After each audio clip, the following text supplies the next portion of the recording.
call to order the Antrim County Board of Commissioners informal work session for September 18, 2018. It's 1:30, and typically start out with a work session. We don't have one, but we do have a department update from IT with Shane Hoffman. Hi, Shane. Thanks Hello. for being here. Thank you for having me.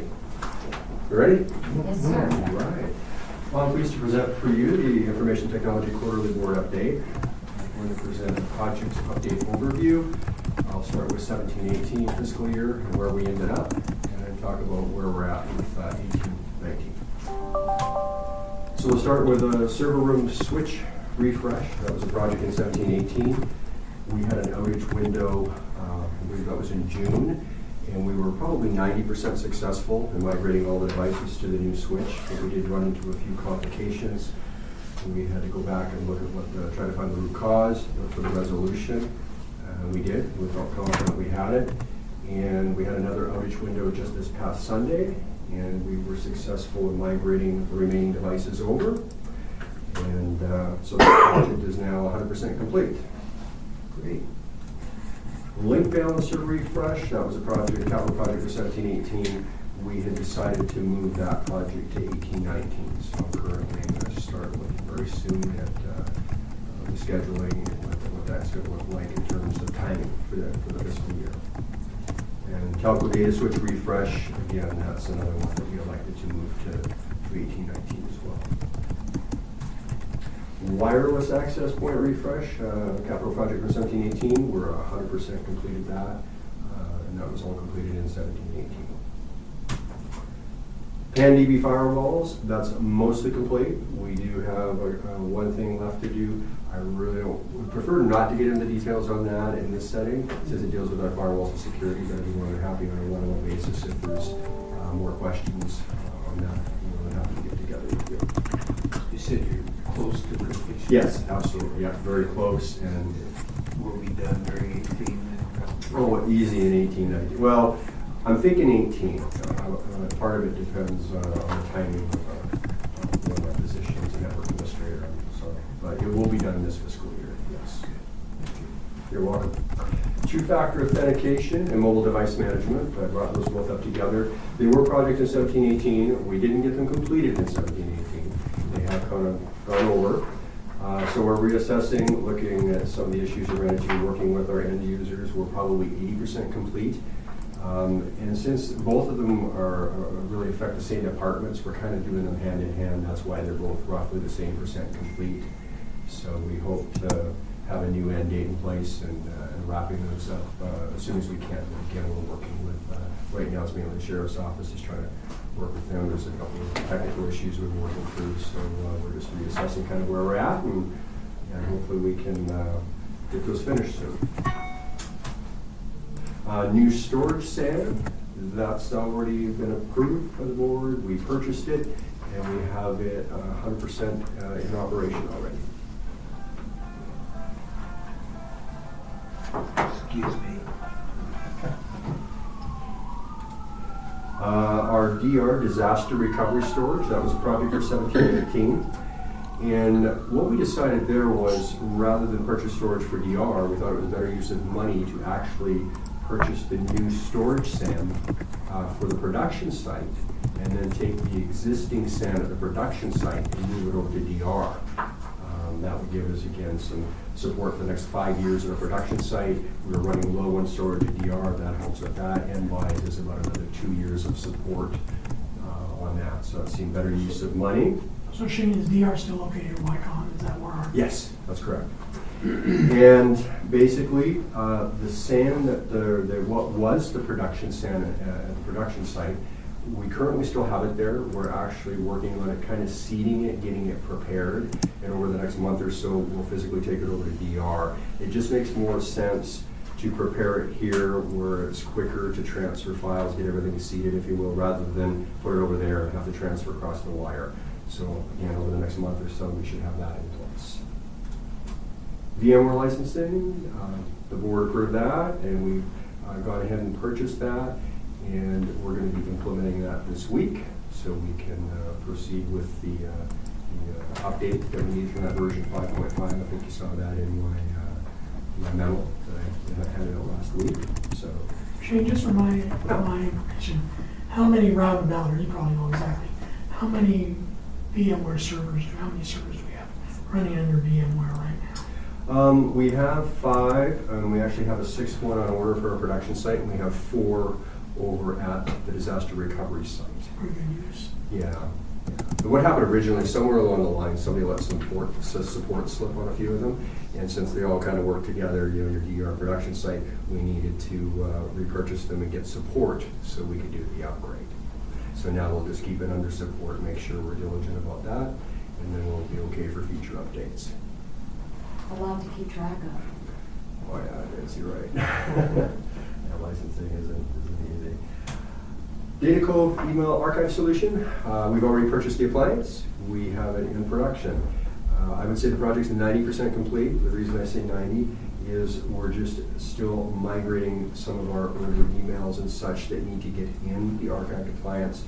And that's just something that runs in the background, and it's really just time. So I would say over the next month or so, we hope to wrap that up once those are completely there. How will that work in conjunction with Discovery, like email discovery? Actually, this works really slick. It's got actually some enhanced reporting, very flexible reporting, better than what we had before that we can use, and we've already put it to use.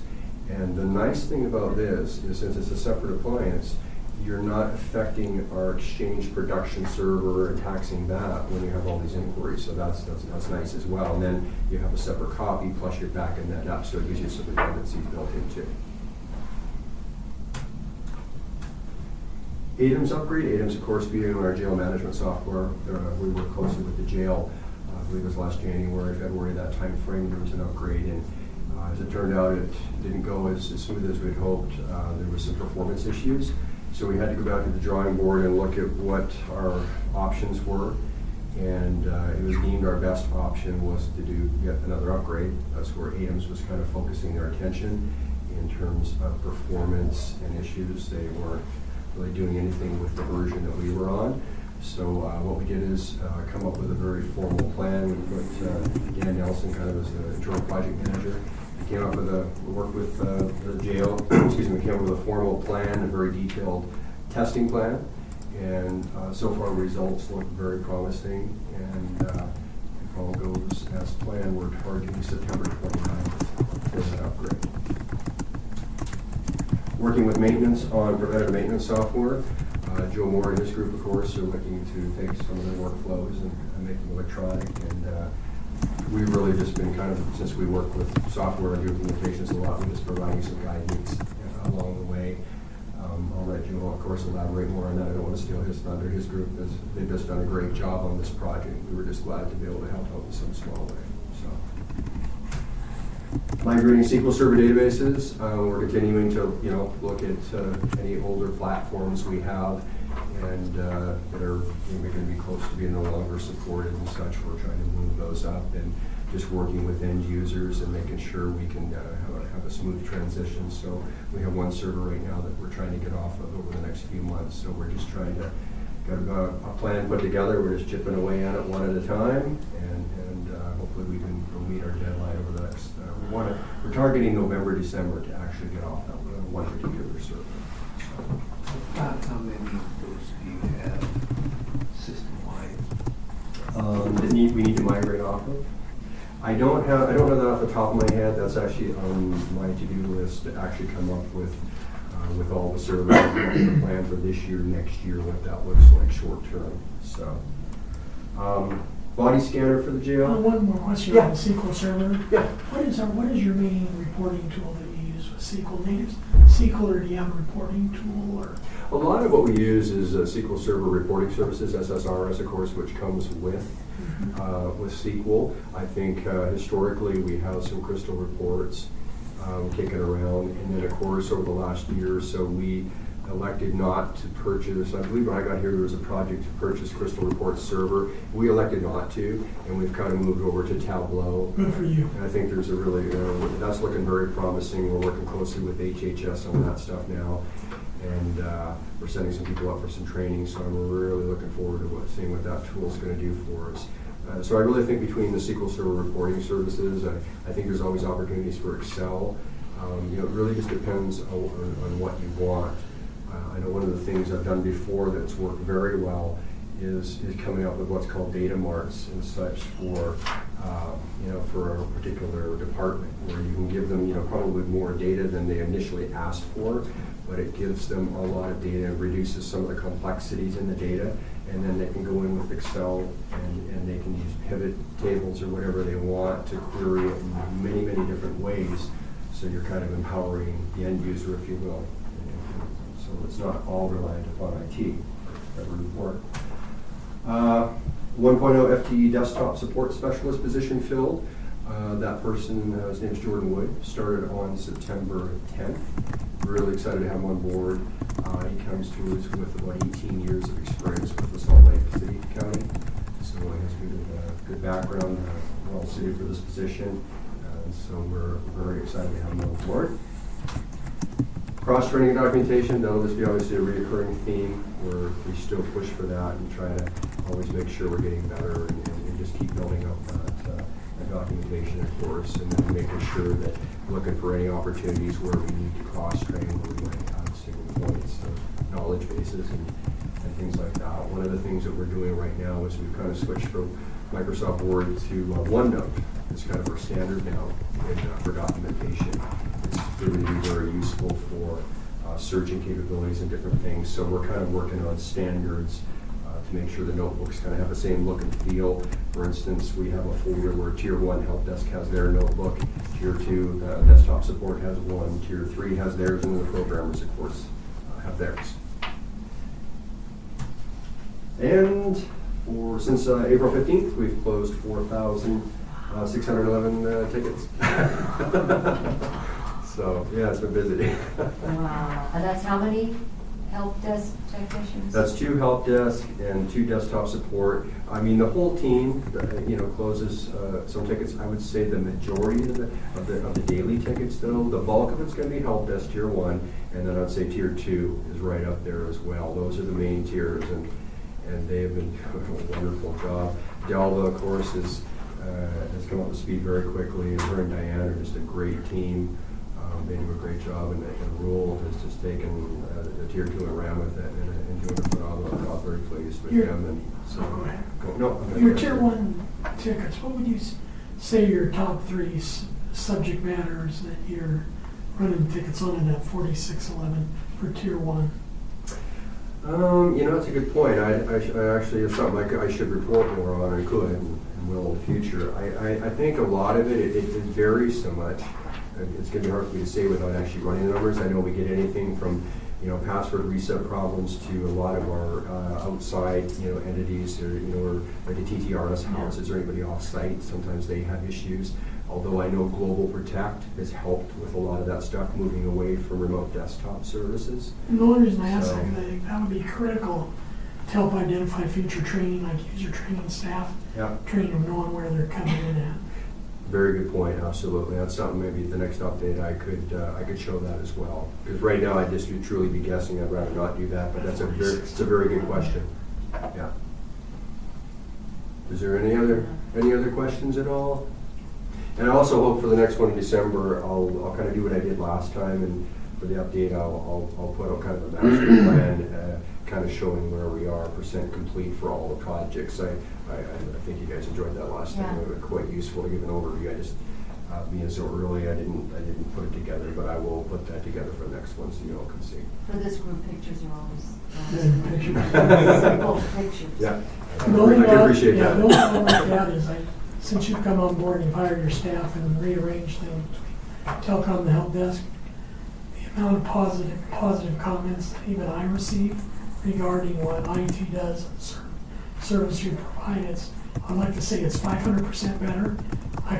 Not so sure it's not 1,000% better, but I appreciate they that. do a great job. Yeah, they really do. It's a great team over there, and like I know the telecom, that was a hard transition for all of us on many different fronts. And with the training and just Tier 2 and 1, they've just taken that and ran with it. And we get Tier 3 involved once in a while, for networking support, but they are just doing a great job. I know Rule has worked on some very complex phone trees. with some of the different departments like HHS. Like he's just gone, set up some meetings with them and kind of mapped it all out, and he's becoming quite a little guru in the short tail phone system, so it's really nice to see. So. Well, it's great. I don't get to interact that often. Mostly help desk tier 1. But when I do, it's I've just been really totally impressed with the efficiency and the courteousness. I mean, it's really nice the team's working very, very well. So I Appreciate that. I have to argue, is there any plans in the future as we go along, especially with the Global Protect and everything for the VPN, of the potential of implementing some soft phones? That is something we're going to look at. We haven't, for whatever reason, I don't know if it's come up in the past, and that's something that right now, one of the things we're working on is ShoreTel has a big upgrade that we need to do, to upgrade to the next version. And so I've been working kind of myself and a couple people on my staff. We've been having some meetings, working with the vendor, kind of looking at what that entails and the timing. And there's quite the interface has changed a little bit for the upgrade. So obviously there's a planning of how we'll train people. There's a lot to kind of work through. I think that's where I'm going to have to focus first. Once we get there, then that would be something that I think we could at least reassess kind of what does that look like with the licensing and and who would we offer that to? I think there's a lot of questions there to ask. Well, It would be a project. Yeah, I to agree, look because at. I'll tell you, with especially with VPN connectivity, we use ShoreTel at Oregon Mutual. With VPN connectivity, almost everybody that had VPN had the soft phone, ShoreTel soft phone. Boy, you talk about saving money. Yeah, we did that the last company did that as well. I used it exclusively. I mean, it actually, for like as far as just costs to operate, it was the licensing cost. It was probably as much as just a physical phone. Do you know what a soft phone is, by chance? A soft phone is like if I take my physical phone here and just put it in a drawer, I no longer have it. You have an image of the phone on your desktop, and so to dial, you take your mouse and you just click on the keypad, and away you go. We have that with ShoreTel, where we can answer a call. It's almost It's like similar. a voicemail, right? It's similar to Like that. that. So you can put it on your laptop. Except physically, there's no phone. Correct. Yeah, and I think the big thing there would be, my recommendation would just be to obviously, once we're there, ready at least, to make a project out of it, to understand, because it's a game changer. There's a lot of different variables here, understand how we roll it out, what we want to, and what that would look like. So There might be some implications, obviously, we Sure can there look is. at. yeah, my Countywide. laptop doesn't fit in my pocket here, so Yeah. I carry my phone, but And certainly something the county could look at. Absolutely. So appreciate you bringing that up. Thank you. Anyone else have questions? Great job, Shane. Okay, well, thank Thank you you all. very much. Shane. Appreciate your work very much and your whole department. Nice to pick up the phone and get help. Although, I must say that McKaylee does keep us from having to call the help desk a lot, because with Christian and Stan and myself up there, that's probably about, I don't know, half a dozen calls a week that you're not getting at the help desk. Well, I So appreciate McKaylee- it. it's probably staying at half a dozen calls a week. Yeah, Stan half a dozen calls a day. We can always put her in the hunt group so she can get calls for other purposes. I'm just teasing. No. That and the printer, obviously, the Yeah, printer. the printer. Anyway, well, thank you, Okay. Shane. Okay. Well, thank you for the time. Appreciate all your Thank support. you. Good job. Appreciate it. Appreciate it. Enjoy the rest of your day. Thank you. You Cool. too. Indeed. Do you want to do the preliminary committee before Chad is here? Yeah, he said he Yeah? couldn't get here until about 2. Okay. Well, if it's okay with everyone, we'll go ahead and talk about, or just accept the preliminary consent agenda. Is there any issues that anybody has with those? I did have some issue on Modular Space Corporation. Lease, of course, it goes back to my feeling regarding renting the lease property, but I got some clarifications from Silas. I did send him back a couple things that basically said that I have no problem moving that to the consent agenda. I am concerned that we're underestimating the cost.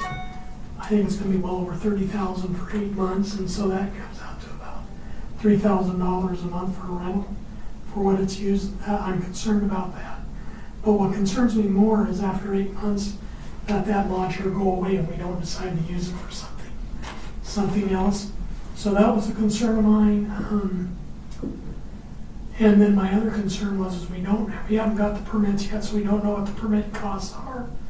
We don't know the actual aid from SAS. We don't know the actual ADA requirements because the city hasn't gotten back to us yet. But that being said, because it's only for 8 month period, I told Silas that I'd go ahead and allow that to be moved to the consent agenda.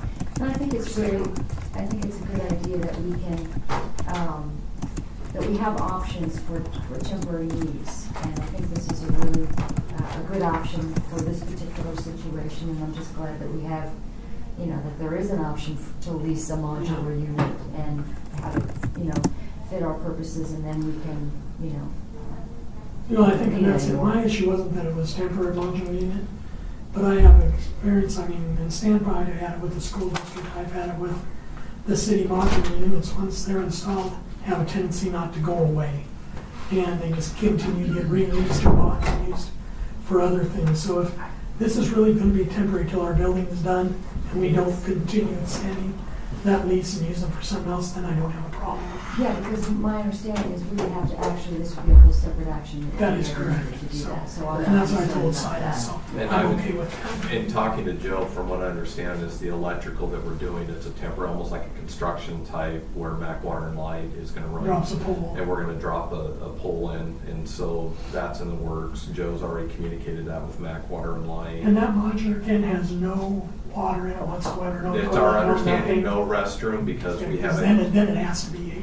Right, and so we didn't have to have, there's no restrooms in that building, Okay. because it's sitting right by the front door, or one of the doors over to Evans Street, so. So anyway, I don't have an issue in making sure that stays on the consent agenda. Okay, so no other concerns or questions about the consent agenda. We can move on to item D, the non-consent agenda items. Would you want to have Chad first? Oh, Chad, yeah. Chad's here for the last. Why don't we come back to that? Okay, Chad's here. Short time with Chad. Short time. Oh. Here for the last time unless we need a facility. We should need a facility, exactly. Yeah, nice to see you, Freezing. Good to see you, thank you so Chad much. Freeman. Thank you so much for the invite, for the opportunity to talk to you folks. We are gonna miss you. Yeah. That was really kind of the starting comments, was thank you so much. We absolutely are gonna miss each and every one of you. It's been an absolute pleasure. I've been working in Yamhill County for 4 or 5 years now. I think it's 3 years the federal role plus some period in between, and it's been great, and I think really represents the future, hopefully, of both our organizations. I think that we've seen some huge benefits just of working together regionally, and I think that's going to continue. I think we've got the right staff to help us guide that. And I think so. First of all, thank you for that. Thanks for the great relationship, the support for economic development that's here in this room. It's been fun, and I think we've done some good stuff. Timeline. We'll touch base a little bit of my timeline. Friday's will be my last day set here, which is amazing and hard to believe. The fun part about it is that it's still going really well. We've had a bunch of really big projects even this morning, putting a lot of opportunities still moving forward, and I think that's good. As an organization, we did have interviews yesterday. Time flies. We got down to the final 2 candidates, either one of which I think will be a fantastic fit, and they represent 2 very good, very different directions. Directions is probably too strong a term. Alternative, just different skill sets. But both of them are really good, and I think will be a benefit for our community and for the organization. So I think we've got a, I hate to say we think, it sounds so vague, but it looks like we have a plan. It looks like we've got a timeline. We've got a great team on board right now, and this is just that next piece of that. And then my last day will be Friday. We'll be moving on my first day with the new organization. It'll be October 1st. So So you have a couple weeks off. I'm going to take 1 week off. In fairness, though, I'm saying a week off. However, my wife did structure her trip so that I'll be watching kids during that week. So well played, right? Might as well start working. yeah. Well, see, I knew you'd have something before. She figured, hey, I've got a trip, I think she's going to Bandon Dunes, you should stay home with the kids. And it's really hard to say, no, I shouldn't, I was gonna go mountain biking. Just so you know, that doesn't play at all. But yes, we'll take a little bit of break and then start in, and hopefully looking for new facilities, maybe there's some partnership here we can continue on at other private levels, so. We'll know where to find you. Great. You will know where, and I think everybody's got my cell phone. If you don't, let me know, because that will certainly not change. My mobile cell phone will be the same, and then continue work in the Mid-Valley and across the United States, which is kind of a weird thing You're to say gonna right be now. housed in Hillsborough. How's the corporate offices out of their corporate headquarters for Henningsen Cold Storage in Hillsborough, right on Cherry Lane, which should be easy to remember, and across from kind of close to the Intel campus. So the office will be there. Folks have asked me, oh, you're getting moved because of a shorter drive. And I'm like, no, it's not going to be any shorter. It may actually be longer. No, it's like nothing. Just take longer. We're both not far. Your bound point, it is shorter, but it may just take longer. But I think that has never been something that's been a thought for me. It's really just that next natural step. And it's hard to believe it's been 6 years at Setcor. It's been great, and it's been a lot of fun. I get to work with great communities and great leaders like yourselves. So I appreciate that chance for us. Well, I did have the opportunity to review the applications that came in, and I know we can't replace you, Chad, but they are some. You're gonna do better. Yeah. And we don't want to replace you. So, No, it's always a two-sided coin when somebody leaves. Sometimes it's one-sided, glad you're gone. But in your case, it's going to be, sorry to see you go, but we certainly wish you the very best. You've been a true partner for Yamhill County, and I've sure appreciated your guidance and assistance. I appreciate that. It was a little more difficult decisions I've had to make because it has been good. I hear myself say in my head, it's like that. I really believe like this has been just absolutely fantastic. It's one of those like you're leaving a really good place. Why are you doing that? But I think it just is that time, and I think the organization's in a great place.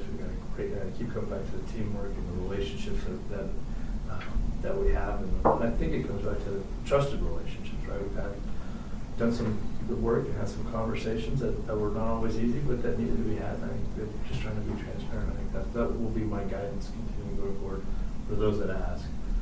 This is how we're trying to structure. This is what's been successful, and really is how is everybody working together. So how will the transition go in terms of being able to get somebody in and going with your direction, at least some of your counsel? We do have a really strong, obviously, board. Commissioner, you're part of as well as our executive council of 9 members. We'll take, I would say, a little more active role, although with it being finalized right now, I think the start date they're shooting for is November 1st. So we'll hopefully have very little downtime. And I know, like I said, they're talking about maybe even a decision end of this week, depending on, and then working through that process. So recognizing it's about mid-September, I think November 1 at least still seems feasible. With both candidates, I seem to believe that timeline seemed to work. So in terms of organization, I think the team is already saying, Chad, get out of here, we don't need you. So I prefer to think that we've trained everybody. Well, that's We're good. good. That's good. That's good. That's good. That's how I couch it. Yeah. But I think particularly with Yamhill County in particular, I think Avishad's got a great. She knows what she's doing, and she's moving together on some projects, and so I think that piece will be pretty seamless. Assuming that timeline, if something changes and that slips, obviously it starts to interject more uncertainty into it. But I think right now the hope is, and it seems to be moving, as if it'll be pretty limited downtime. Well, there won't be any downtime. There'll just be a vacancy. Vacancy of which, so as they said, there's less people talking in the back looking at so I think we should be okay. We also have, I know many folks here have met Mark White, who was our board chair last year. He was part of the process.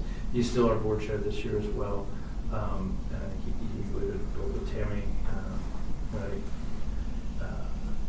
Tammy, and then through Mark, be another good contact person if you need to go up and above or do something, help out in support of the organization beyond now, which is what Bob was trying to offer. Well, everybody over there works for Tammy anyway. I was Yeah. trying not to actually admit that. What on the difference table does it tonight, make? yeah. I was just, though she got a, new official titles, director of operations, so head person in charge, yes. Yeah. It's like, Yeah, I understand clearly. Yes. I'd say we march to a different drummer, but we just go where we're told. Well, thank you, Chad, and we wish you all the best, and thank you for the work that you've done on behalf of the county. We really appreciate having Thank you. you in It's been, charge. it's been a lot of fun. I think we've really done some great stuff, so I really appreciate the support of the vision in this room about economic development and really moving our communities forward. Stay in touch. Absolutely, you as Come well. and see us. Will do. We're here every Tuesday. Every Tuesday. Come on over anytime you don't have anything to do. Will do, will do. Well, thank you very much. So- Anything else I can do about that? no, we'll let you know the first time we need cold storage. There we go. We'll be in touch. Thank you very much. Thank you so much. Thank you, Chad. Thanks. Thanks, Best Chad. wishes to you. Happy trails. Thank you. Thank you. Enjoy. Thank you. Thanks. Take the rest of the day off, Chad. Now, that sounds nice. Yeah. Not till Friday. Not until Friday. I think what I do is Friday. So. Great. Take care. Thank you, Chad. Good luck to you. Take care. Thanks, Chad. Thank you. Thanks. Goodbye. All right, so we can move on to the non-consent agenda items, topics for discussion. And Cynthia, if you would join us, because we're going to talk about the consideration of the following transit items to meet the criteria. And they are pretty strict, these criteria. So, if you would just, and that's item, I didn't send everybody a memo, and we usually do, so I brought some copies. We have- Did you get it? we have Okay. it. Good. Sorry about that. Thank you, Karen. It was, it's one of those things I'm working through. I needed to be a lawyer rather than whatever I am. As I'm looking through all the STF rules, and STIF rules, and why they have to have the name be so close to the same, and I kept finding, I write STIF when I make mistakes, anyway. So, quick, brief summary of how we got here and where we're at and what we're trying to do. You're all aware about House Bill 2017, which has many components, but we're just talking about public transit piece of that, which is an employee payroll tax. I never know quite how to say it, 0.01%, or is it 0.001? I don't know. Something like that. 01. 0.01, okay. So that will be, every employee in Yamaha County will have this deducted from their check, and then it'll go into a fund, and then that's what's going to help pay for public transportation. Our application, there are actually two opportunities for applications, November 1st and May 1st, but we really wanted to try to do it in the first round so we could get the money sooner rather than later. But this new funding, along with it, as with any new funding, there's always lots of rules and requirements, and so they spent the last, I don't know, since the bill passed, they've been working on the administrative rules, and those were finally adopted by the Transportation Commission in June, and so effective in July. So we didn't have a lot of time we had one webinar, and of course I tried to go to as many meetings as I could, but you can see I attached copies of the law. There's quite a lot to it. But the key issues are, number one, Yamaha County is a qualified entity, and what that means, because Yamaha County Transit area is a county service district, we're not considered a mass transit district or a transportation district. So the entity that gets the funding is Yamaha County. Very similar to Special Transportation Fund, you're considered the STF agency. So the funding comes into the county, the Board of Commissioners will vote on all of these things, and then the funding basically would be distributed to YCTA to provide services, or if there were other providers in the community, they could provide services as well. So that's an important piece to know, that you are the qualified entity, and you're also considered the STF agency for STF funds. And STF, the new funding, STIF and STF, both have requirements for a committee. And as you know, we've had the STF committee for a long time.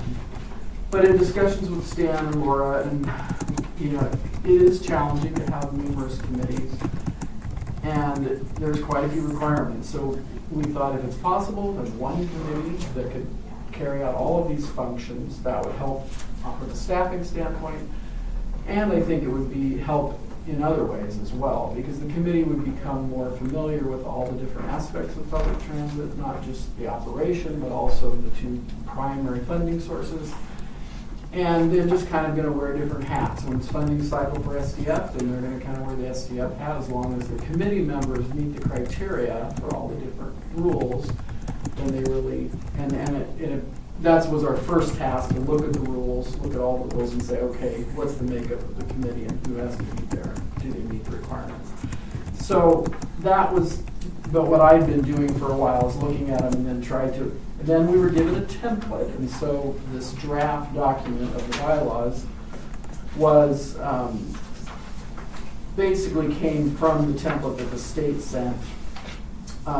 But not everyone has two committees as far as other transit agencies. A lot of them have an STF committee, but they may not have a YCT advisory committee.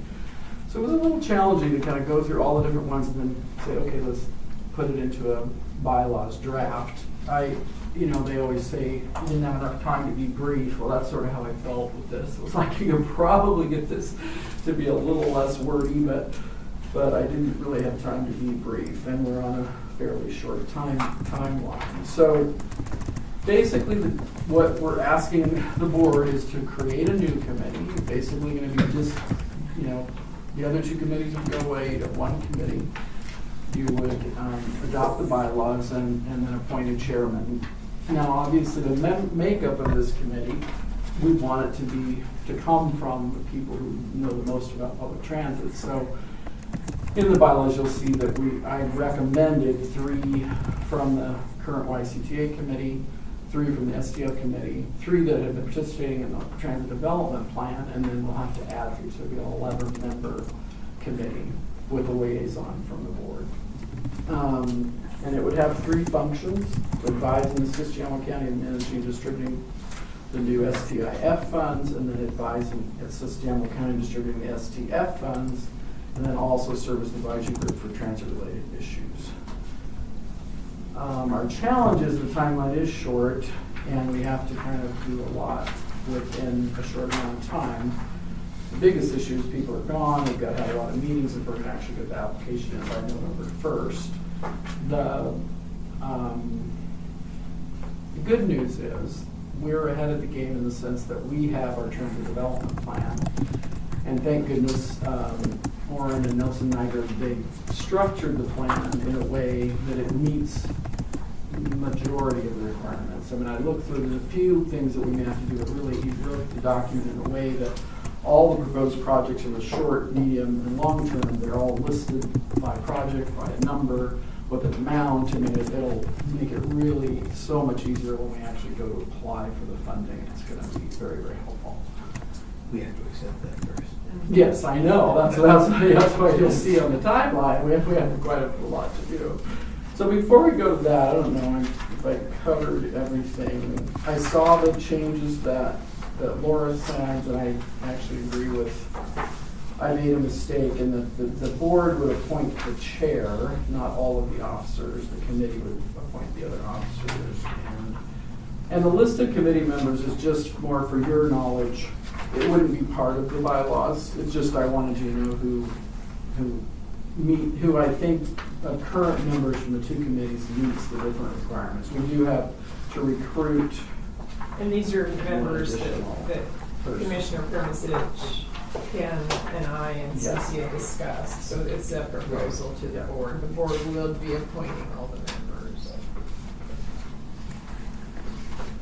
Let's see what else. You had some changes, didn't you, Ken? Or questions about on page. Are we at the bylaws? So Yeah. maybe I could go through my suggested that'd be good. changes. Okay. I didn't know in section 2A, Can you tell us where you are? yes, first page, hang on, let me get to I've got a couple of graphs. First page, purpose of the committee, under A, it says section 122, and then it's a little O. That was what was in the state's Okay, notes, okay. but I will double check that. No, That is, it's correct. it is correct. It's That was what correct. was in there. Yeah, this There. bill's 146 pages long, so there's Oh. lots of sections. Okay. And subsections. All I mean, right. it's not, most of it doesn't relate to Right. his payroll Right. tax, but it's in there, and in section 122, I think it goes all the way to Q or S or T, so I mean, Okay. that's, I double checked that as well. All right, and then on page 4, under terms of office.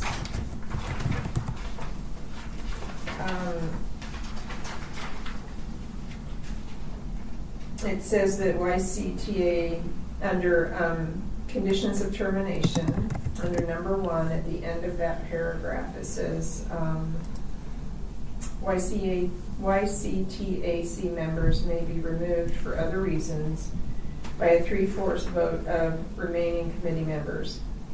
This group is only advisory, so I would say they may Recommend. recommend to the Board of Commissioners removal. Good. Then on the next page, Excuse me, I have a question about that last sentence. If there are vacancies on the committee, it's 3/4 of the current members. so that you're only counting the current members and not the entire committee. Okay, Does that make sense? yeah, yeah.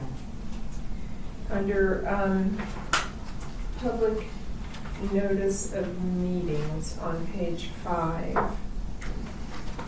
Ken and I had quite a few suggestions around this topic. Just trying to simplify it.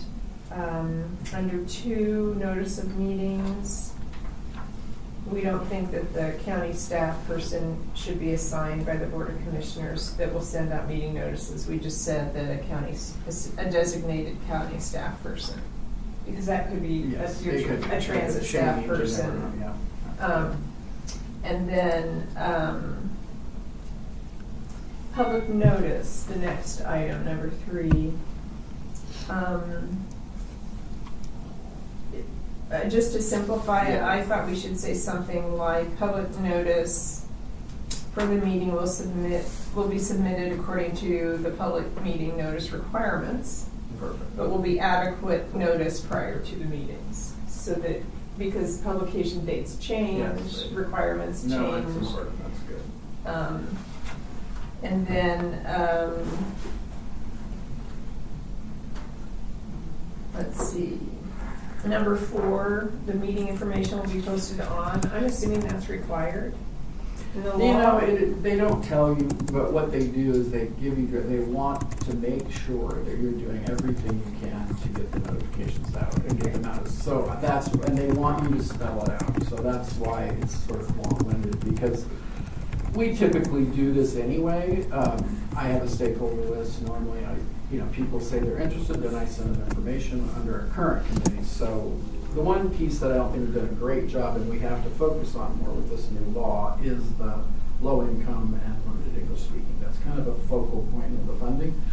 So that is an important piece. We have them involved, but I don't necessarily send them, when we're having our YCTA. I think one of my questions was items D, or under that number 4, D, E, F, G, it's all Could all about the be meeting combined notices. into one. That should probably be up under number 2 for the notice of the Oh, meetings. yeah. Because those are notices, it's just saying, Oh, you're right, not posted. You're correct. It was a good point. So move those up. if into a we need to paragraph. identify who Okay. we're sending notices to, that should be up under the notice of the meetings and not necessarily. Where they'll be posted. I can probably make that a briefer sentence that covers the basis, but, Okay. Is there a billboard out at the transit center? Well, yeah, actually, there's a little nut holders, and we can put it there. That's a good point. Yeah, I should actually put it there. So we have 2 information panels on either side of the building, yeah, that's a good point. That is public notice. Yeah. Okay. Ken, did you have a comment about public engagement? It just seemed kind of out of place. I wasn't sure where, maybe I should put it, Just the way this, it's, they we want had us. this whole section Right. about public notice meetings, and then we go into public engagement. I just don't think it You know where fits there. It should go in go- another category. Roles and responsibilities. Well, actually, maybe in the amendment, maybe what I do is, they want us to talk about how we're doing public That engagement. makes And I sense. wanted to mention the fact that we did a lot of public engagement as part of the plan, which essentially, we wouldn't even be able to apply for this money November 1st. We wouldn't have done all because we wouldn't have had time. Sure. But so how I handled that in the other area was they had originally had under attachment B criteria for the funding programs. They had that included in the bylaws. And it was just, I thought, oh, so maybe what I do is do an attachment that says. I think you could move it under roles and responsibilities or somewhere else. I mean, it's I not. think it's appropriate to leave Okay. it in the bylaws because I think it's a very important part of Okay. transit. All And I right. agree with Ken. So put it under roles and responsibilities, okay. This, and then, again, I thought I'd go through my comments and then commissioners, you can yay or nay them after I'm done. This is your decision. And then under roles and responsibilities, officers and duties, number one, we already discussed that the chair should be appointed by the board. And that is not stated right now in number one. And then under members, on page 6 again, item F, we shouldn't list names. Yeah. We should say designated county staff. And then 7, page 7, I mean, under meeting attendance. You had highlighted H, about the that was a suggestion made by the state that many times bylaws will include that you say the committee members don't speak to the media on behalf unless they have Oh. permission. So that was, I put it in there because the state suggested it. It isn't a requirement, it's just a suggestion. I thought Christian would probably say that's not legally defensible and would ask you to take it out. Take what out? Under- Page 7H, at the Under, top of the no, it's page. actually page 6, Oh, not mine. under It's H. If that's what you want the bylaws to say, I think you can probably say they won't talk to the media unless you get the consent from the group. I don't know if you want to limit them in that way or not. Currently, it says committee members may not speak to the media on behalf of the group unless consent has been provided in writing from the Yamaha County Commissioners Right. and agreed to by the advisory committee. Right, so they can speak individually. Yeah. They can Yeah, say, I'm a on member, behalf this of is the my- group is the operative Right, word there. that's right. Okay, all right. One other question under the officers and duties real quick. The secretary says they're gonna keep a record. Are they gonna be sort of the Yeah, I official think keeper of the we need- minutes or are they No, gonna? I think we need to change that. I copied that from, I pulled that from what they give, but we haven't done that in our other committees. We've So usually had the someone- staff Good point. person, so. Or you need one of two things. You need someone there taking written minutes or you need an audio recording. We're gonna have, yeah, our staff usually does that. That's what I just wanted to Yeah. make sure that everybody So I, understood that's what yeah. would be happening. Is it okay to do it with the recording? Yeah. Legally, it's fine, as Okay. long as you have a recording that's, available, that or written minutes, Okay. one or the other. So we'll work on that Okay. section. Got enough tape in the recorder. Yeah. And then on page 7, under quorum, the last section there, members may appoint alternates by notification of the committee. I frankly don't like that idea.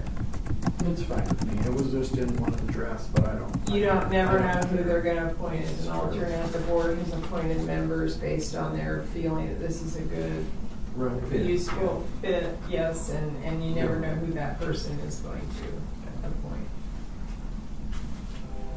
Under conflict of interest, that any apparent potential or perceived conflict of interest in matters that may be considered by the advisory committee should be declared to the Yamaha County Commissioners. I think it should be declared to the transit manager, not the Yamaha County Commissioners. And then the transit manager can deal with that, if, in whatever way is appropriate. And And then Do you want to process in here about how they, if they have an actual conflict of interest, they should recuse themselves, or if they have a potential conflict of interest, they should consider stepping out or not voting on a particular matter? Do you have to outline that? Do you have to give some parameters to what does a conflict of interest entail? Yeah, that's the thing. How much detail do you want to get into with what is or isn't a conflict of interest, and what do you do if you think you have one? That could just be explained to the members at the time of orientation and training. You could refer them to the code of ethics that we already have. The Are they state going to be code of considered ethics. public officials in that capacity? I wonder. Even if Our they're not. advisory, even if they're not, you It could might say not that get that would be kind the of thing like that you guys They- like. I wouldn't be surprised if they. Those are the guiding They were principles that included. we're gonna work with, no matter what they're designated. I wouldn't be surprised if they met the definition They might. as a committee They member. might. Yeah, but they're still gonna have to meet that standard. I mean, if we're gonna put it in the bylaws that they have to declare, then that's the standard. We can have word. that. And whether it's a real And just make a or a reference to that. potential or perceived, whatever. And then the next page, you already said that the committee roster, or whatever it ends up being, wouldn't be a part of the bylaws. And then that ends my comments. It will have to be submitted to the state once everything's all done, and we send them a list, but it wouldn't be part of our bylaws. Then one other point I just want to make sure that everybody's aware of. An important piece of this, if you look at bottom of page 1, definitions that apply to terms used by this, go to page 10, and page 10 is definitions for the STIP program. Item number 2 on page 10, high percentage of low-income households. This paragraph needs to be approved by the new committee and approved by the Board of Commissioners. So you have to agree with this definition.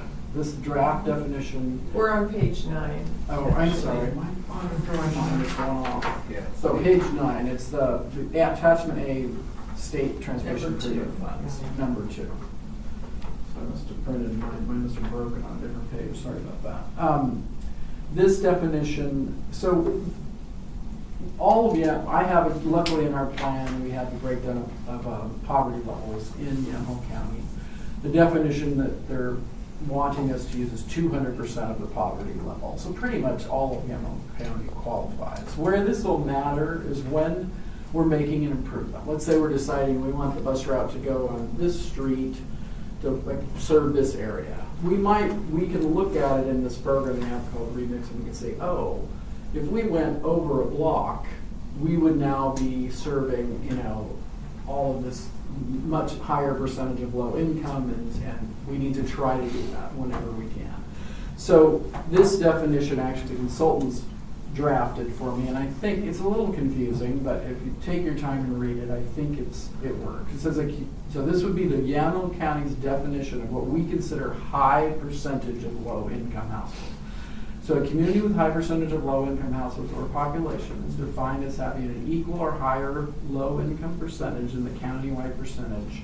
And the countywide percentage averages 36%, just so you know, of low-income households or populations. Within a city comprised of multiple census tracts, McMinnville and Newburgh are those two cities, an area with a high percentage of low-income households or populations is defined as a census tract with equal or higher percentage of lower-income households or population than the citywide percentage of low-income households or population.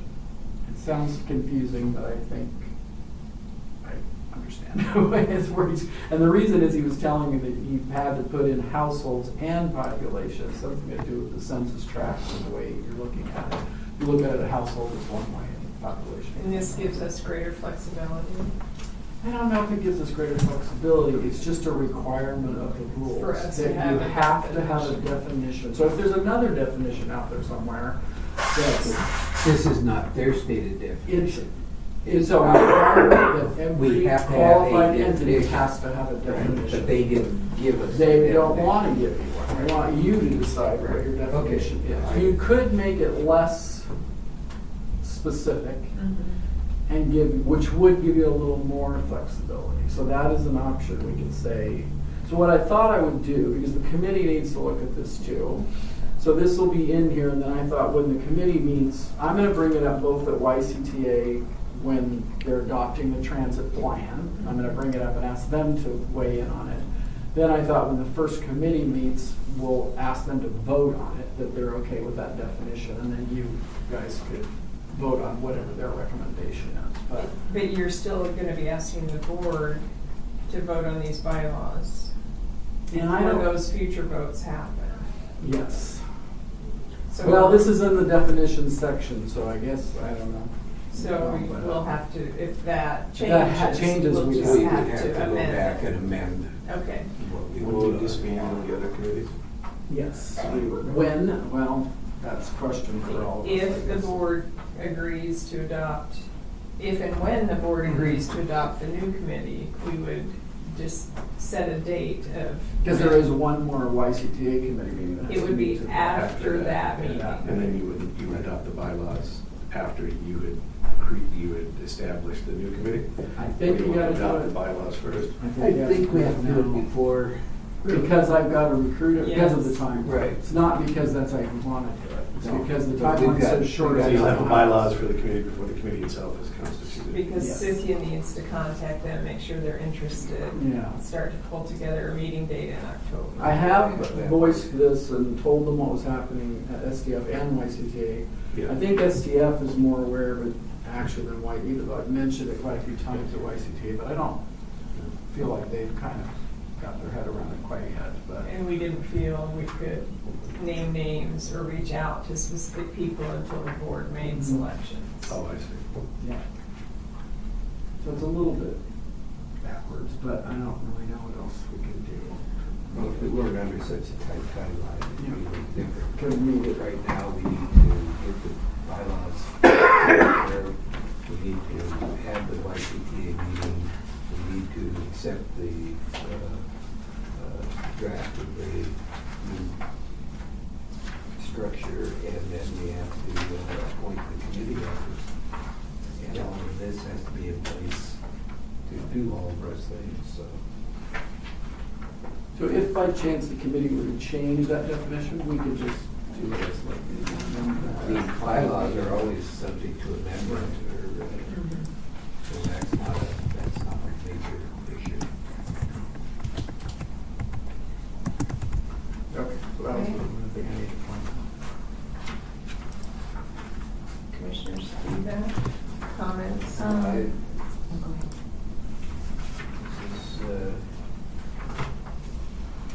it looks great for me, and I think that it gets us moving in the direction we need to move in order to be ready to apply on November 1st. There's a lot of moving parts here, but I think Cynthia's done a great job on this. We need to get moving. I have just one question about that, the discretionary funds.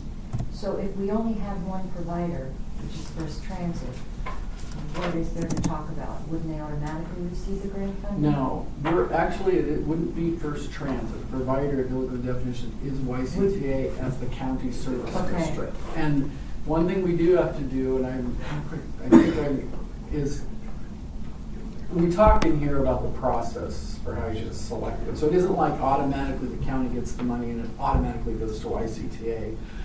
There's a process involved. And so that will be our process this time will be short because, it'll be in writing and it'll have to happen at those meetings that we have. But basically, because there's no other providers for SDIF, the plan is gonna serve as your process, really. I mean, it'll just be that the board will have to vote and say, this funding will go to, I need to go read the rules exactly about how we have to word that and everything, but So this is essentially. competitive.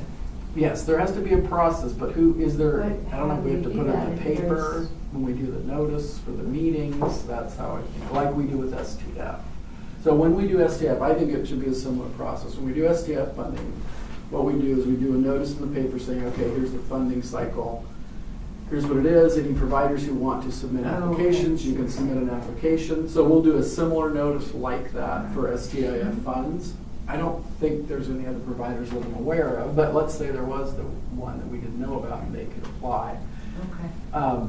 Then the board would have to say, okay, do we want? Now, the sub-providers, that one thing I should clarify, because I wasn't clear on this, for STIF funding, new funding, the nonprofits like MV and all, they are not considered a provider Mhm. for STIF funding. They are considered a provider for the STF funding. Would you be able to consider the CCO's, non-emergent medical? I don't think nonprofits qualify, so that where you go, look at that is in the definitions under, Because they're so over, I know they need, now they could apply there's for, their budget. through the STF process, and if YCT has more money because of this, it could mean that there's more money available through the STF process for them. That is one way. It frees up, it could free up some money that in theory. So if you go to your page 9, a public transportation service provider, number 9.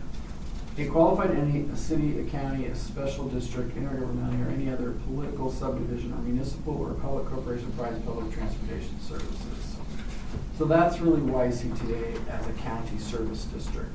Because they talk about providing service to the general public, but Yes. the CCO is not providing service to the general public, Correct. so they would not be Correct.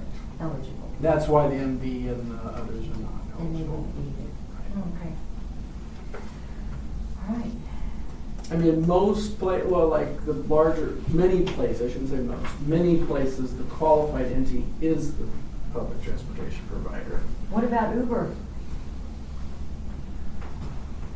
Well, I mean, they are providing They're transportation, they're privately owned, they provide service to the general public, and they're cheaper no, than any they're not a city, county, special district, intergovernmental, or political subdivision, so no. privately owned. Oh, public corporation, no, public corporation. I think it's very good. Who's that? Publicly or privately owned. So Uber, if you look at the cost of providing an Uber ride for someone, it's a fraction of what it's costing for non-emergent medical transportation or even our transportation system. I don't know that they're a public transit provider. Yeah. But they are privately owned, which provides service to the general public. I don't know that they provide service to the general public. You have to have an Uber sign up for their card. You have to have service. an Uber. It's not like a public bus. So it's not like somebody standing out in the street. It's a good question. Down. That's where you would Yeah, have to Valid- figure valid out. But question. still, But it is. they're it is a providing question. service to anybody can You Anybody can if who you has- want, Uber. Yeah. but you have to sign up for Uber. Well, you have to pay a fare to get on our buses. Right. So no, Right, but just you don't have anybody to can sign get up for a program, an app, where you have to give them personal information. You know what I mean? You have to set up your whole payment You have to structure. set up an account with Uber before they. It's worth exploring, but I think if you're I'm gonna gonna run ask into that issues. question. If you that's- think I'm about how curious cheap it about is that. That's the- to get Yeah, it's somebody not a bad from idea, point A to but I point B. suspect. the Well, see, majority of here would be the drivers question. Can't pick up. They- insurance, can't let's pick say up they payment apply. for A lot of them something. What would they be Fans, applying maybe. for? I'm just saying, Right. it's an option. As an entity. They'd be providing, so that they could provide more regular service for people who, so like the dial ride, how quickly does that get booked up? Pretty good, quick. So if somebody, more people who could then be making a buck in the private sector, we've got more flexibility, we've got more options. You're never gonna be told, oh, we can't take you because we're already Christians giving you the love. No, Yeah. I'm trying to think about how you make it But- work. I think it's a but great idea. it's cheap. I would love to give a lot of our citizens Uber cards. Yeah, And because we can provide that door-to-door service that they need, and our elderly or disabled, that, God, it'd be great if we could. I do did that. ask that question, and the state said, the issue you get into with that is that could we pay for Uber rides? And it's all about liability. It's kind of reminds me of when ride sharing first started. If you could, because then the county, if we had state funding that then I paid to Uber and said, okay, I'm gonna give you a voucher or whatever to offset these rides, then all of a sudden taking on responsibility for the drivers themselves, or Yeah, they have to be you- checked you out. just That's set what it we up used to have to right. do with taxis in the old And days. you sure would, right? If you do it, but my concern would be, I need to ride my doctor, and I have my Uber card, and I call when those around. There's an Uber person, and then I miss my appointment. And then that causes a cascade of other things. Who's responsible for that situation, right? Because Uber is an on-demand service, and if there's someone there, they'll pick you up. If there's not someone there, you don't get a ride. Unlike Dial-A-Ride, you have to set up, they'll be there. That's one other If you thing. can even set If it you up. can get it. If you can set it up. We're already 95% filled. Now, if you're paratransit, then you're guaranteed it. But now I think Now, maybe you expand actually what you're Dial-A-Ride. saying is I mean, they if Dial-A-Ride is full, maybe you need some more Dial-A-Ride buses. technically they qualify, I More think, expensive. but they would have to apply and have a program. That's how I'd see it. If Uber would come to us and say, okay, we're applying, and we're gonna apply for $100,000 to do X number of rides, then they would qualify probably. I doubt they're gonna do that, but I think they could probably, from when I read this, but. So when we that's a talk good about question, yeah. public transportation and really who it's serving, and we're seeing that the majority of the people, we know what the demographic is and we know what their needs are and their limitations are. And if we could, I mean, instead of waiting for them to come to us, we could kind of pioneer this. We do it with everything else in this county, from drug treatment to drug court to you name it, to save families so a kid doesn't have to go into foster care. If we could sort of pioneer another option for our people, because if you look at what the cost is with the CCO, to try to take someone to a doctor's appointment, it's phenomenally expensive. It's like absurdly expensive. We're so over budget there that we can't take care of even a small portion of it. So if we could look at becoming sort of the, Uber you know, Center. yeah, or just, Does the STIF funding go to just general transportation? Or does it have to be funneled as prioritized in the TDP? Yeah, it does have to be in the TDP. I mean, you could add that as a, what do we have? The one thing we have in our TDP that could sort of relate to this would be the neighborhood we've dedicated a certain amount of money to do neighborhood transportation. right. And we haven't defined exactly what that is. And it isn't like you can't take the list from the transportation development plan and modify it. You can, but essentially.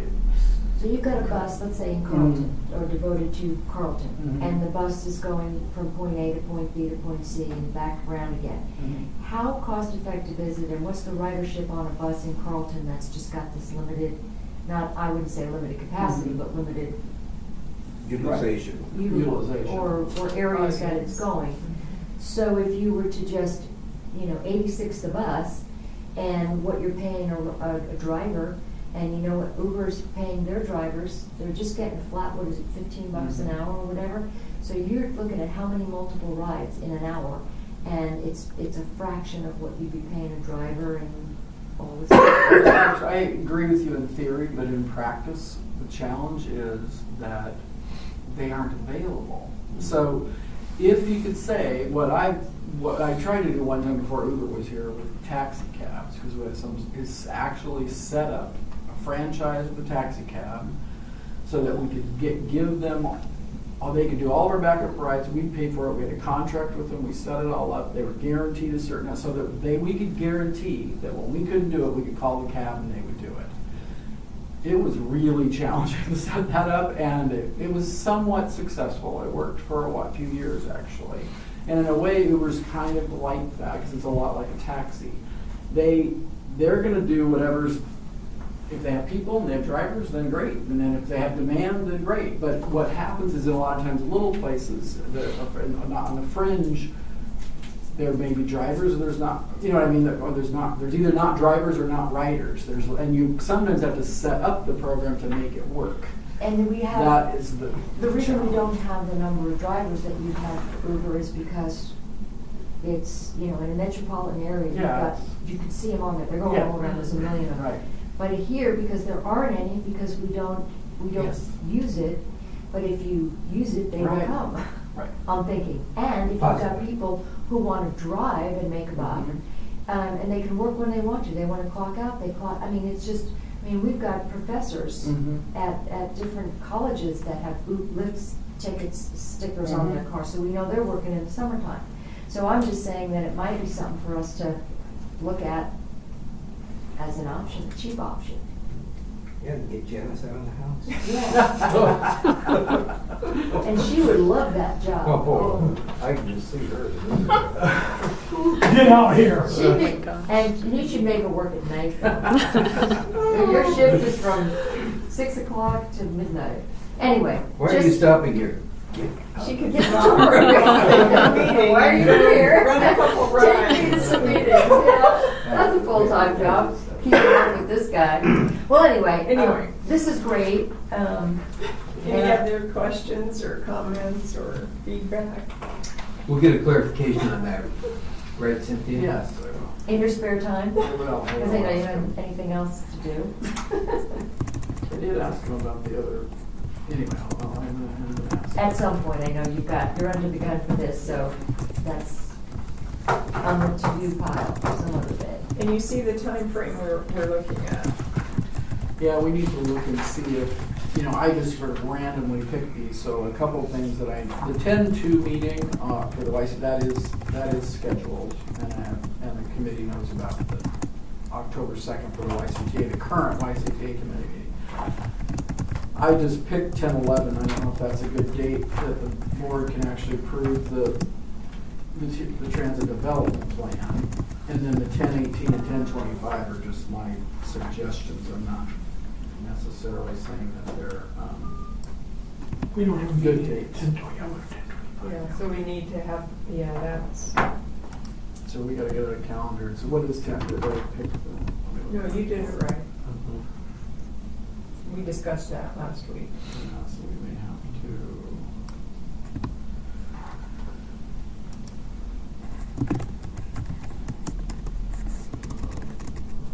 I could maybe try and get the YCTA, the new committee, if you approve the committee and the bylaws, maybe I could move them up to, soonest would be earlier in the week, that week of the 15th. October. Of October, yeah. Well, that will just really depend on them too. Yeah, I know. I can't guarantee it, so I don't know. Right. Okay. So you said you don't have a meeting on the 25th? Yes, No, we do. we do have. Oh, you No, do? we do. Oh, I thought you said you don't. No, No, we do have. Yeah, Mary will be here. Okay. Will too. Oh, Next week. 25th? No, 10:25. 10:25. 10:25. Oh. 9:25, we don't. 9:25, you're not gonna be here. Next week you won't be here. I'm just not here Tuesday, yeah. But are you talking about, But Thursday, even I won't be here. and you're not here Tuesday, Thursday? you won't be here. Next week you won't be here. That's why we're having a combined We're Tuesday. having Right. a combined meeting. So is this, You're right. I was looking at the wrong month for okay, stiff month? for October, but for this, what we're discussing today. Today. We need approval either this week or next week. could we do it this week? Yes.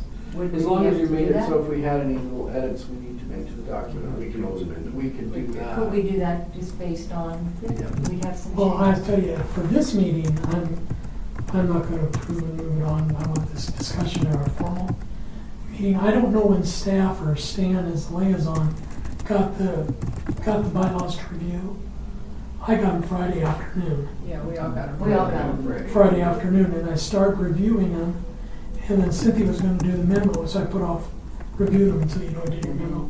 And so she didn't get the memo, she said she might have it till this afternoon, so I don't think as a member of the, and I brought this up before, as a member of the YCTA board, and also as a board of commissioners, that I've had adequate time to review the bylaws. Would you be able to do it before Thursday? I think on Thursday, that's not an issue. All right, so why don't we do that? Just make it contingent on, so you would have today, tonight, Oh, yeah, tomorrow, I'll have- and Thursday morning. Yeah, I'll We have, talk because I can have about- about half or a third of them made. Okay, so Do then we I need think to we're make good. that meeting a public meeting? I mean, it's a public meeting. Well, they're all I mean, a public. They're all public. I didn't mean public meeting. I meant- But I think it'll be on the Public agenda. so Hearing, anybody- does it need to be? It'll be on the agenda, so anybody that wants to talk about it.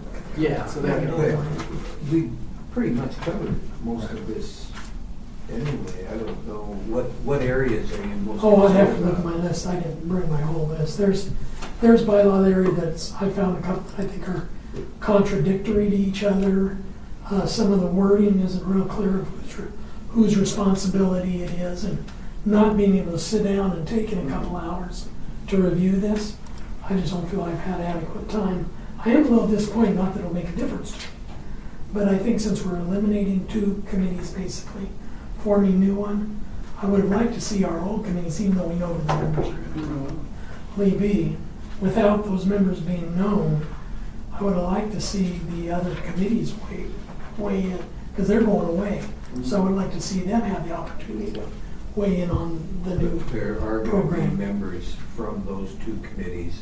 But we haven't passed it yet, so the committees now haven't had a chance to weigh in on We it. did talk about it at STF, and their feeling when we talked about it at STF was they felt, my summary of what I think I heard was that, you know, as long as they felt like there were people that represented the providers and the elderly and disabled on the committee, and we could meet the rules, that it would be fine. We talked about it being a subcommittee at one point, like maybe make STF a subcommittee, but then what's a little weird about when we looked, that's how I originally thought about doing it, is have this new committee and then STF as a subcommittee. But you end up with the same people, so it doesn't really make Believe me, I sense. like the one committee. The You one kind of end committee up like, makes a lot of okay, now we're sense. gonna put on our hat and do the Right. STF, and 4 of the people go and do, and it And all just, you're I doing thought, it'd is be having another meeting. for a, yeah. This committee will be processing all of our trends, and I think this makes a lot of sense, and we're not. Streamlined. Yeah, I like the idea. I mean, I have nothing against the idea. I just want more time to, because it's I know. 2 days to review things. Just- I know Peter always wanted us to just have one committee, Yeah. so he kind of. This should make him He happy. should be happy. The other issue, one thing that I do, one of the downsides, I think, is the YCT Advisory Committee has a rep from all 10 cities and Grand Ronde. With this model, I think it's very important to have McMinnville there and Newburgh there. And I'd like to have more than one rep for the small cities, but I don't I really don't want to go bigger than 11. So you end up with one person who kind of is That's kind of- representative for the small. Yeah, that's what we did with Lycom, big Cities. cities, small cities. And that way you always have a McMinnville and Newburgh, and there, the McMinnville and Newburgh also can meet some of the other criteria, so that was good. The other thing is that, so I don't. Yes. Yes. There is a tribal rep. It isn't required by any of these, but we wanted to have it. And then the tribe also gets these funding, so they have a committee that has a little bit different rules. So I think that maybe, the other thing that's sort of a pro is with the YCT Advisory Committee, it's hard to get them all to come all the time. So in some ways, this will be better. You'll have a rep from all the cities, but yet you don't have to worry about, like, so many times we have a committee meeting and you have 4 people and you have a 9 or 11 member committee on the YCT Advisory Committee. I have a question for Christian, and like I haven't looked at the existing bylaws for STF and YCTA. They were attached. I know, but is there anything in the existing bylaws that says how we have to disband that committee or any kind of notices to do away with that committee? If there are, then we have to follow them, yeah. I Well, haven't- that's a I question. haven't looked See, at that either, but. that was what I tried to do, is look at both of those, Mhm. and then I don't think it says anything about disbanding. Disbanding. No, It talks about membership, and it talks about all the other things that are included. And we're not in any, I understand, but I assume we're not in any requirements, since it's a new committee, to actually advertise for committee members. If we want to appoint some from various committees, we can. Just the law, the legislation I read just says the governing body will appoint the committee. I think going forward, it says in there, we would, the board I'll have my change. I might have you by tomorrow afternoon. would review, would, Tomorrow afternoon. you know, seek out members, so you could do it. Yeah, I mean, you can certainly advertise if you In the want to. future, but, Sure. yeah. Okay. So is this a go for consent agenda? No, because I want to discuss it. I want to discuss it, so I don't want to put it on the consent. Okay, then, I want to discuss it Thursday. then it'll be on the agenda for Thursday as my consent agenda. I don't And see it's a any regular issue. board of I don't commissioners, see so any it's at issues, 9, so. at 10. 10. 10 o'clock, right. Okay. All right, So simple thank you, date. guys. does the YCT, do we have to approve that and forward it to the board? This As is a a, board of No. this is a Board of Commissioners No. decision. Oh, this is a board of commissioners. Yeah. Because you're the qualified entity, that's why. We're the ones that sign it. Yes, I know. Thank you, Cynthia. Thank you, guys. Appreciate all your Thanks, hard work. Appreciate it. Appreciate it. All right, so executive session, we have none. Any commissioner updates or announcements? talk, so you're not gonna get ready for me. It's your turn. Commissioner Krivacich, thank you. Oh, gosh, Forgot already. Where to begin? where to begin? Got lots Lincoln of- City. Lots of things going on. We had a good meeting of O&C. the O&C board last Friday down at Lincoln City. Our lobbyist from Washington DC, Jay, was in attendance. Physically or on the phone? Physically. Wow.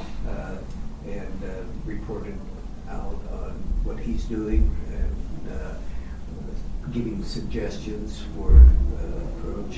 Tim Freeman gave a really good report on his involvement and engagement. We're doing they're doing the road show that we have more as possible. They've done it at a number of different places, but they're going to be doing it for the Secretary of State's office around land decisions. Let's see, Commissioner Olson, maybe you. Well, we're gonna stand at the door, not let anybody from Oregon Wild into the meeting. Well, there was a lot of discussion on that, but there was pros and cons. Yeah, there Because were. there are, we've been getting significant number of emails from Bill Oregon, Simmons yeah.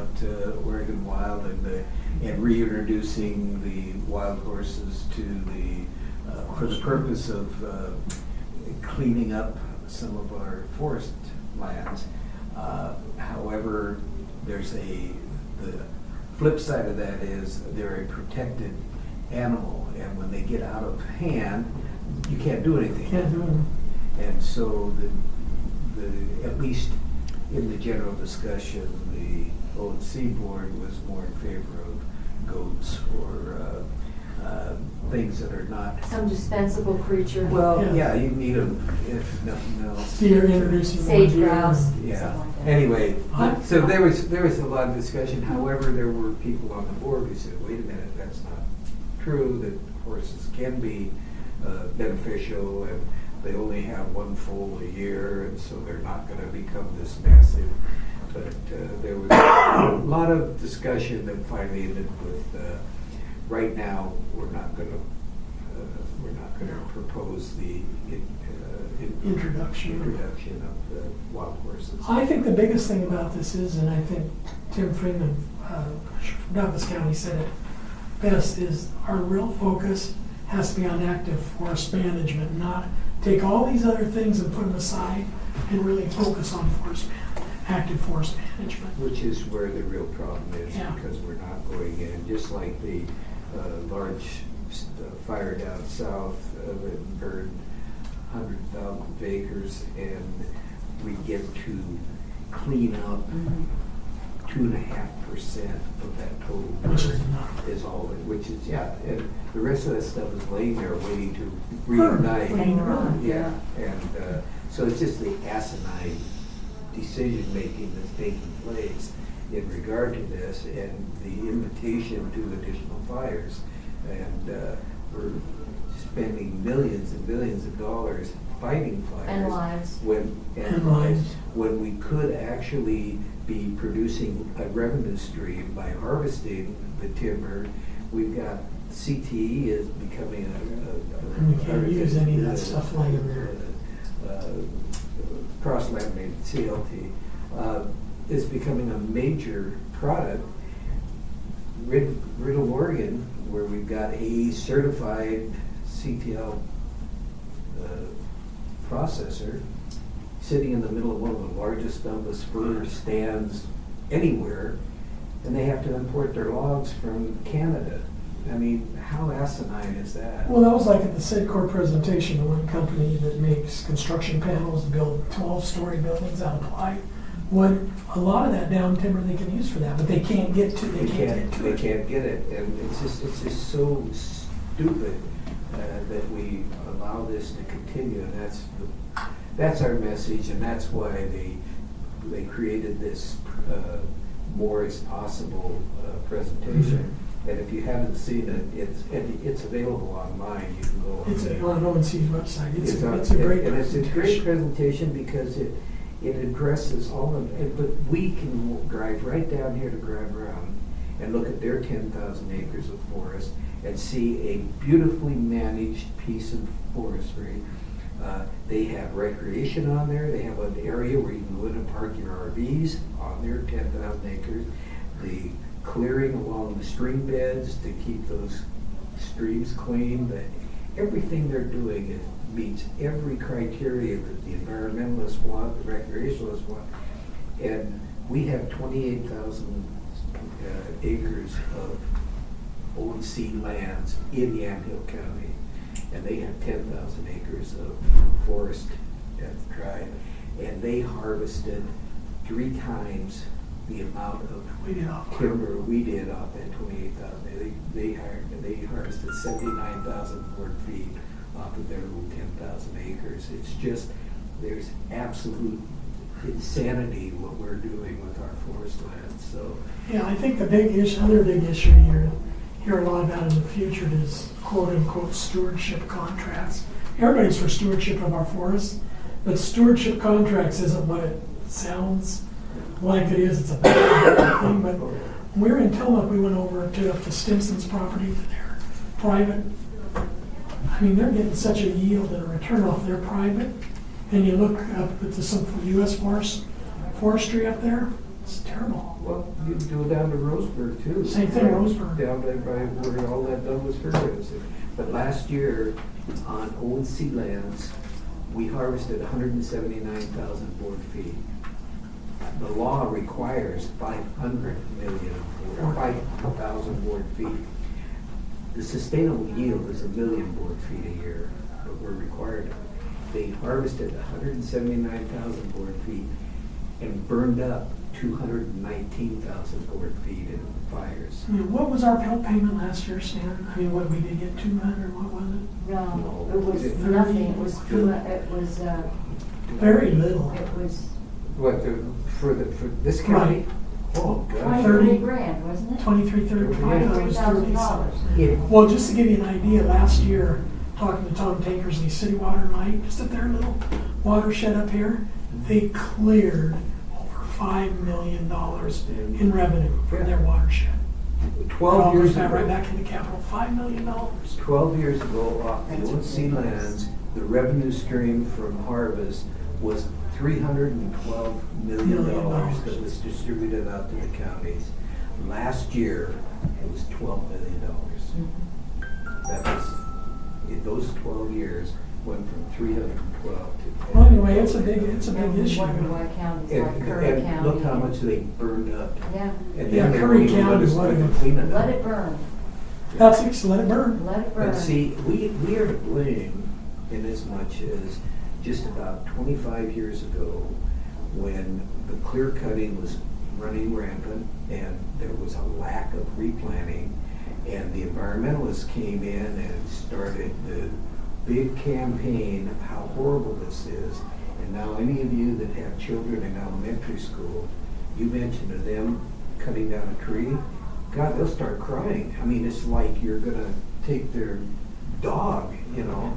I mean, it is, we allowed that to happen because we didn't come in and say, wait a minute, this is not accurate, and now we're paying the price. And, you know, and really the sad fact about it is some of the environmentalists, they just want to totally close down forests, access to forests, lumber cutting forests, recreation forests, they just want to cut anything that they just want Oh, to shut. except if one of them starts burning, how are we gonna put that fire out? No roads.